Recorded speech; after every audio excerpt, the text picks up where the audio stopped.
വൈഫായിരുന്ന രേണു സുധിയുടെ sex chat ആണോ അവര് പുറത്ത് വരുത്തിയത് അല്ല വന്നത്? ഓക്കെ ശരി, ഞാൻ ഒരു കാര്യം ചോദിച്ചോട്ടെ.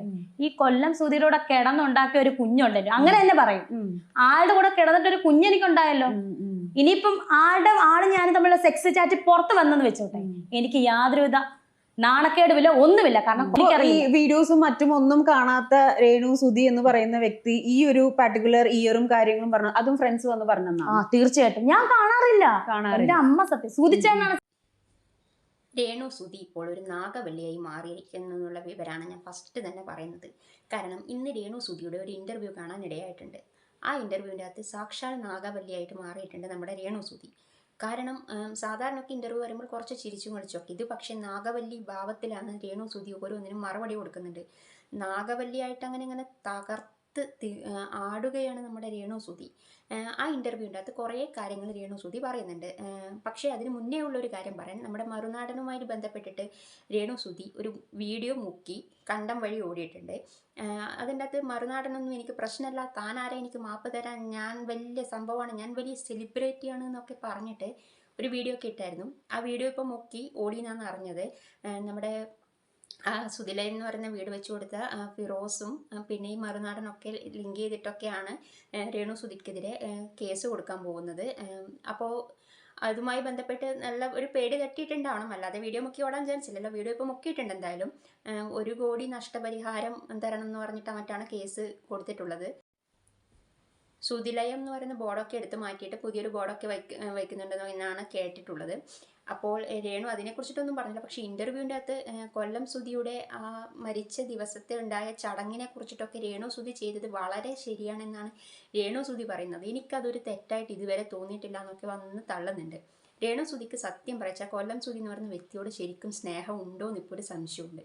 കാരണം അത്രയും നാഴികക്ക് 40 വട്ടം വന്നിരുന്ന് പറയുന്നുണ്ട്, എൻ്റെ സുധിച്ചേട്ടൻ അങ്ങനെയാണ്, എൻ്റെ സുധിച്ചേട്ടൻ എനിക്ക് അങ്ങനെയാണ്, ഞാൻ അങ്ങനെയാണ് സുധിച്ചേട്ടനെ എന്നൊക്കെ പറഞ്ഞ് തള്ളുന്ന രേണു സുധി അത്രയും സ്നേഹനിധിയായ ഭർത്താവ് മരിച്ച ആ ഒരു ദിവസമെങ്കിലും രേണു സുധിക്ക് ഒന്ന് അടങ്ങിയിരിക്കാമായിരുന്നു. അപ്പോൾ രേണു സുധിയുടെ യഥാർത്ഥ സ്വഭാവം ഒരു പക്ഷേ നമ്മൾ അന്നത്തെ ആ ഡാൻസ് പരിപാടിയിലൂടെ ആ രേണു സുധിയുടെ യഥാർത്ഥ സ്വഭാവം നമുക്ക് മനസ്സിലാക്കി തന്നതാവാം ചിലപ്പോൾ. കാരണം അന്നത്തെ ഒരു ദിവസം ആ ഒരു വ്യക്തി അവിടെ ഡാൻസ് കളിക്കുമ്പോൾ, പെരേരാന്നോ അങ്ങനെ മറ്റാണ് അയാളുടെ പേര്, അവിടെ ആര് പറഞ്ഞ് ഡാൻസ് കളിക്കുന്നുണ്ടെങ്കിലും അവിടെ വന്നിരുന്നത് സ്റ്റോപ്പ് ചെയ്യേണ്ടത് രേണു സുധിയാണ്. ഇന്നത്തെ ദിവസം ഇതൊന്നും പാടില്ല, എൻ്റെ സുധിച്ചേട്ടൻ മരിച്ച ദിവസമാണ്.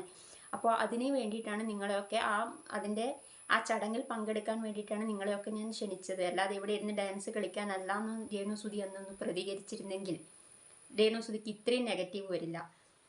അല്ലെങ്കിൽ പിന്നെ എനിക്കൊരു അബദ്ധം എന്നെങ്കിലും പറയണം. ഇത് വന്നിരുന്ന് പറയും എനിക്കൊരു തെറ്റായി തോന്നുന്നില്ല എന്ന് സ്വയം ന്യായീകരിക്കുക. ആരെന്ത് ചോദിക്കുമ്പോഴും ഞാൻ പറയട്ടെ എന്ന് പറഞ്ഞിട്ട് ഇരുന്ന് അങ്ങ് മെഴുകുകയാണ്. അതിനെക്കുറിച്ചിട്ട് നമുക്ക് വിശദമായിട്ട് പറയാം. ആദ്യം നമുക്ക് രേണു സുധി പറയുന്ന കുറച്ച് കാര്യങ്ങൾ ആദ്യം ഒന്ന് കേൾക്കാം. വന്നത് അതിനുശേഷം 2 ദിവസം ഫേസ് വരുന്നതും അല്ലെങ്കിൽ ആ ഒരു എന്താ പറയാ ഈവൻ ഒരു സെക്സ് ചാറ്റ് വരെ എടുത്ത് സൈഡിൽ വെച്ചിട്ട് അതായത് സുധി എന്ന് പറയുന്ന വ്യക്തിയുടെയും സുധിയുടെ ഭാര്യയായ രേണു എന്ന് പറയുന്ന വ്യക്തിയുടെയും കൊല്ലം സുധിച്ചേട്ടന്റെയും സുധിയുടെ വൈഫായിരുന്ന രേണു സുധിയുടെ സെക്സ് ചാറ്റ് ആണോ അവര് പുറത്ത് വരുത്തിയത് അല്ല വന്നത്? ഓക്കെ ശരി, ഞാൻ ഒരു കാര്യം ചോദിച്ചോട്ടെ. ഈ കൊല്ലം സുധിയുടെ കിടന്നുണ്ടാക്കിയ ഒരു കുഞ്ഞുണ്ടല്ലോ, അങ്ങനെ തന്നെ പറയും, ആളുടെ കൂടെ കിടന്നിട്ട് ഒരു കുഞ്ഞെനിക്കുണ്ടായല്ലോ. ഇനിയിപ്പം ആള് ഞാൻ തമ്മിലുള്ള സെക്സ് ചാറ്റ് പുറത്ത് വന്നെന്ന് വെച്ചോട്ടെ, എനിക്ക് യാതൊരുവിധ നാണക്കേടുമില്ല, ഒന്നുമില്ല. കാരണം കൊല്ലം സുധിയുടെ കൂടെ അല്ലേ, എനിക്ക് വിഷയമല്ല. അതായത് ഈ വ്യക്തിയുമായിട്ട് ഈ സമയത്താണ് അതെനിക്കറിയില്ല ഏത് വർഷമാണത്. ഞാൻ അവർ പറയുന്ന ഒരു വർഷം ഞാൻ കേട്ടാണ് 2013. ഞാൻ അവരുടെ പേര് പോലും പ്രതിപാദിക്കുന്നില്ല കേട്ടോ. എന്ത് വന്നാലും ഞാൻ ഈ ഒരു വ്യക്തി 2013 എന്ന് പറഞ്ഞ ഈ വർഷം എനിക്ക് കൊല്ലം സുധിയെ എനിക്ക് അറിയില്ല സുധിച്ചേട്ടൻ. ഞാൻ 2017 ആദ്യമായിട്ട് സുധിച്ചേട്ടനെ കാണുന്നത് പഞ്ചപ്പെടും. രേണു സുധിയുടെ എക്സ്പ്രഷൻ കണ്ടപ്പോൾ ഞാൻ വിചാരിച്ചത് ദേവുവിനെ ഇപ്പോൾ പിടിച്ച് തിന്നു എന്നുള്ള ഒരു എക്സ്പ്രഷൻ പോലെയായിട്ടാണ്. ദേവുവിൻ്റെ കാര്യം തീർന്നു എന്നാണ് ഞാൻ ആദ്യം വിചാരിച്ചത്. കാരണം ഈ ഇൻ്റർവ്യൂവിൻ്റെ അകത്ത് ഇതുവരെ കാണാത്ത മറ്റൊരു രേണു സുധിയാണ് ഇതിൻ്റെ അകത്ത് കണ്ടത്. ഞാൻ ആദ്യം പറഞ്ഞ പോലെ തന്നെ നാഗവല്ലി ഭാവം, കുറേ നാഗവല്ലി ഭാവം ഇതിൻ്റെ അകത്തുണ്ട്. ഈ ഇൻ്റർവ്യൂ ഇതിന് ശേഷം പ്രതീക്ഷയൊക്കെ വരുന്നുണ്ട്.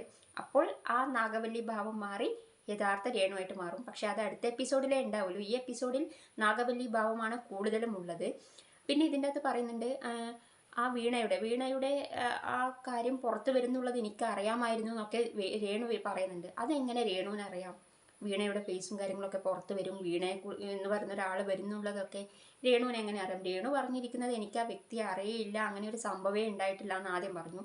പിന്നെ എല്ലാവരും കൈയോടെ പിടിച്ചപ്പോൾ അങ്ങനൊരു പാസ്റ്റ് ഉണ്ടായിരുന്നെന്ന് പറഞ്ഞു. ഇനിയിപ്പോൾ നാളെ എന്താണ് പറയാന്നുള്ളത് നമുക്കിപ്പോഴേ പറയാൻ പറ്റില്ല. നാളെ നമുക്ക് വേറെ എന്തെങ്കിലുമായിട്ട് പറയാം. മിക്കവാറും ബിഗ് ബോസിൽ പോയ ശേഷം എന്തെങ്കിലും ഒരു ഉടായ്പ് സ്റ്റോറി, എന്തായാലും ലൈഫ് സ്റ്റോറി എന്ന് പറയുന്നൊരു സംഭവം അവിടെ ഉണ്ടല്ലോ.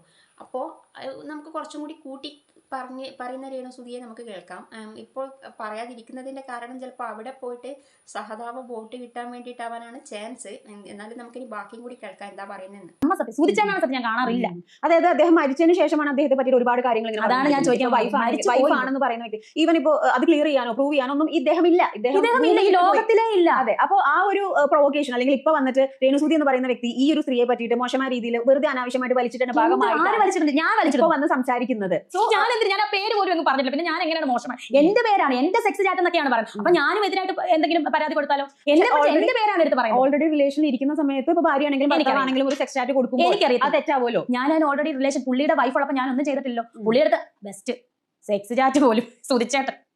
അപ്പൊ പുള്ളിയുടെ ഇവിടെയാണ് രേണുസുതിയുടെ കള്ളം പൊളിയുന്നത്. രേണുസുതി ആ സെക്സ് ചാറ്റിനെ കുറിച്ച് പറയുമ്പോൾ തന്നെ പിന്നെ പുള്ളിയുടെ വൈഫ് ഉള്ളപ്പോഴല്ലല്ലോ ഞാൻ എന്ന് പറഞ്ഞിട്ട് പിന്നെ അവിടെ നിർത്തിയിട്ട് പിന്നെ ഒരു ബെസ്റ്റ് എന്ന് പറഞ്ഞിട്ട് സെക്സ് ചാറ്റ്, അതും സുധിച്ചേട്ടൻ എന്നൊക്കെ പറഞ്ഞിട്ട് വീണെടുക്കുന്ന ഉരുളുന്ന കണ്ടില്ലേ. ഇവളുടെ വായിൽ തന്നെ വീണു പുള്ളിക്ക് സെക്കൻഡ് ഒരു വൈഫ് ഉണ്ടായിരുന്നു എന്നുള്ളത്. കാരണം വൈഫ് ഉള്ളപ്പോൾ എന്ന് പറഞ്ഞിട്ടാണ് ഇപ്പോൾ പറഞ്ഞത്. ഇനിയിപ്പോൾ അത് ചോദിക്കുമ്പോൾ അത് ചോദിക്കാതിരിക്കുന്നതിനാണ് ബെസ്റ്റ് സുധിച്ചേട്ടൻ സെക്സ് ചാറ്റ് എന്നൊക്കെ പറഞ്ഞ് വിഷയം മാറ്റുന്നത്. എന്ത് തന്നാലും രേണു എല്ലാവർക്കും എല്ലാ കാര്യവും മനസ്സിലായി. വീണ വന്ന് പബ്ലിക്കായിട്ട് എല്ലാ കാര്യങ്ങളും പറഞ്ഞു. ഇനി അവരുടെ പേര് പറയുന്നില്ല എന്ന് പറഞ്ഞുകൊണ്ടൊന്നും ഒരു കാര്യമില്ല. പേര് പറഞ്ഞു.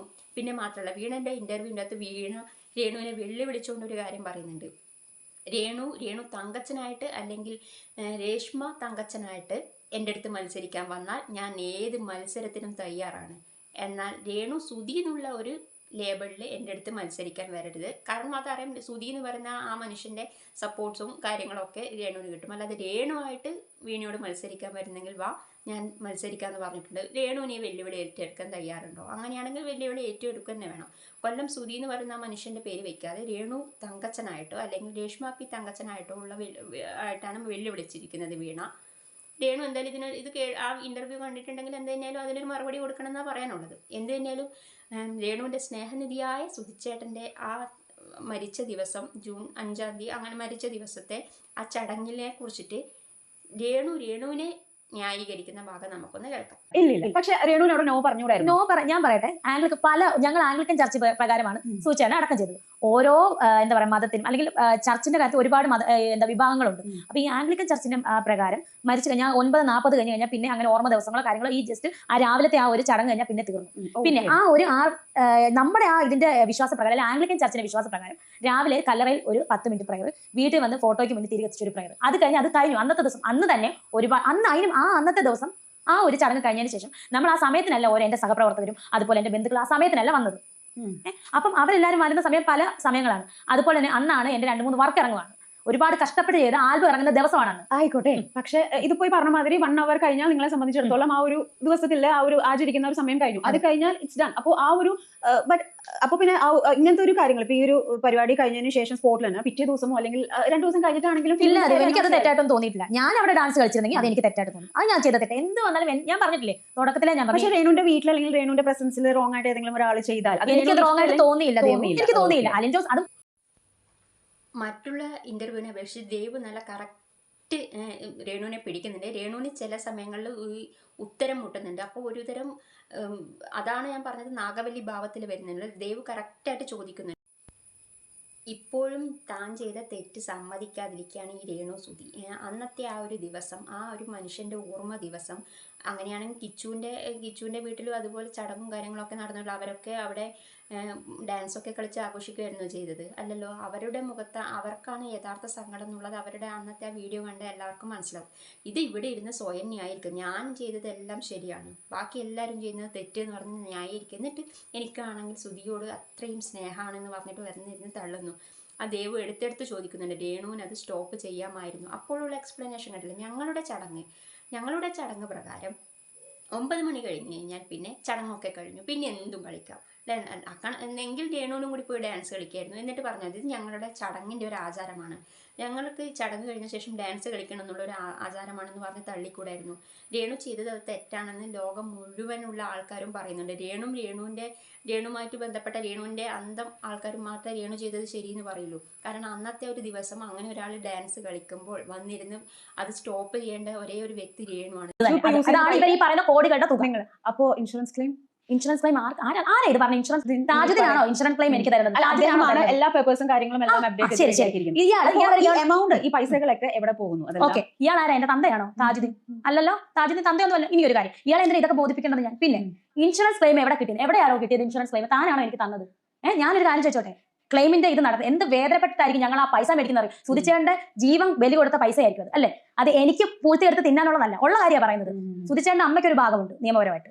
സുധിച്ചേട്ടന്റെ മൂത്ത മോൻ കിച്ചുവിനുണ്ട്, ഇളയ കുഞ്ഞിനുണ്ട്. ആ ഇളയ കുഞ്ഞെന്ന് പറഞ്ഞാൽ അത് മൈനറാണ്. അപ്പൊ ആ കുട്ടിക്ക് ഒരു ഫിക്സഡ് ഡിപ്പോസിറ്റ് ആയിട്ടാണ് കിട്ടുന്നതാണ് നമ്മൾ അറിയുന്നത്. കേസ് നടന്നുകൊണ്ട് പിന്നെയുള്ള ഭാഗം സുധിച്ചേട്ടന്റെ നിയമപരമായിട്ട് കല്യാണം കഴിച്ച് എനിക്ക്, അതാണ് കേസ് നടക്കുന്നത്. അതിന് രേണു സുധിയെ പറ്റി എന്തിനാ പറയുന്നുണ്ട്?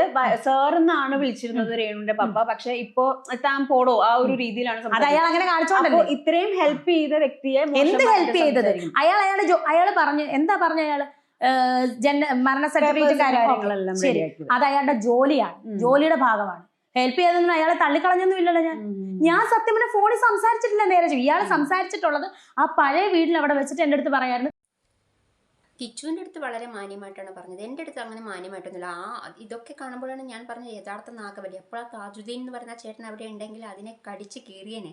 ഇതുപോലെ കള്ളം പറയുന്ന ഒരു സ്ത്രീ ഞാൻ ഇതുവരെ കണ്ടിട്ടില്ല. ഈ സ്ത്രീയാണ് ഇനി ബിഗ് ബോസിലേക്ക് പോകാൻ പോകുന്നത്. പക്ഷെ രേണു ഇപ്പോൾ കുറച്ചൊക്കെ അവിടെ നിൽക്കും എന്നുള്ള കാര്യത്തിൽ ഉറപ്പ്. ഇങ്ങനെ കുത്തിത്തിരിപ്പാക്കാനും പിന്നെ കുറ്റം പറയാനും പിന്നെ ഈ പറഞ്ഞത് മാറ്റി പറയാനും അതൊക്കെ അങ്ങനത്തെയുള്ളൊരു ഒരു വളഞ്ഞ് മൂക്ക് പിടിക്കുക എന്നുള്ള ഒരു പോലെ തന്നെയുള്ളൊരു കാര്യമൊക്കെ പറയല്ലോ. അപ്പോൾ രേണു അതിന് ബെസ്റ്റാണ്. കാരണം രേണു പറഞ്ഞ കാര്യം മാറ്റി പറഞ്ഞുകൊണ്ടിരിക്കും.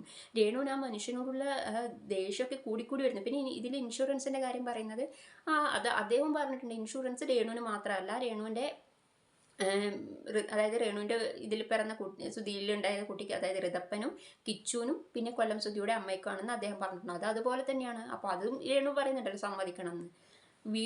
വീണെടുക്കുന്ന കിടന്ന് ഉരുളുന്ന ഒരേ ഒരു വ്യക്തിയാണ് ഇപ്പോൾ രേണു സുധി. രേണു സുധി പറയുന്നതെല്ലാം ശരിയാണ്. ഇനി അത് അതിൻ്റെ അകത്ത് 99% ആൾക്കാരും അത് തെറ്റാണെന്ന് പറഞ്ഞാലും രേണു സുധി പറയും അല്ല, ഞാൻ ചെയ്തതാണ് ശരി, ഞാൻ മാത്രമാണ് ശരി എന്നുള്ള ഒറ്റൊരു ഭാവത്തിൽ നടക്കുകയാണ് രേണു സുധി. അവസാനം ഒരു കാര്യം കൂടി പറഞ്ഞേക്കാം. അവിടെ ഇരുന്ന ദേവുവാണല്ലോ ഇൻ്റർവ്യൂ എടുത്തത്. ദേവുവിനെ പിടിച്ച് തിന്നാതിരുന്നത് ദേവുവിൻ്റെ ഭാഗ്യം. എന്ത് തന്നെയായാലും ദേവു ആ ക്വസ്റ്റ്യനൊക്കെ ചോദിക്കുമ്പോൾ കുരു പൊട്ടിയിട്ടാണല്ലോ അവിടെ ഇരിക്കുന്നത് നാഗവല്ലി ഭാവത്തിൽ. ഭാഗ്യത്തിന് അവിടെ ദേവുവിനെ കടിച്ച് കീറാതെയോ അങ്ങനെ ഇതായിട്ട് എങ്ങനെയൊക്കെ അഡ്ജസ്റ്റ് ചെയ്തിരുന്നു. ദേവുവിൻ്റെ ഭാഗ്യമാണ് സത്യം പറച്ച രേണു സുധിയുടെ ദേഷ്യഭാവവും അതൊക്കെ നിങ്ങൾ ആ ഇൻ്റർവ്യൂ കണ്ടു നോക്കണം. അപ്പോൾ തന്നെ നിങ്ങൾക്ക് മനസ്സിലാവും.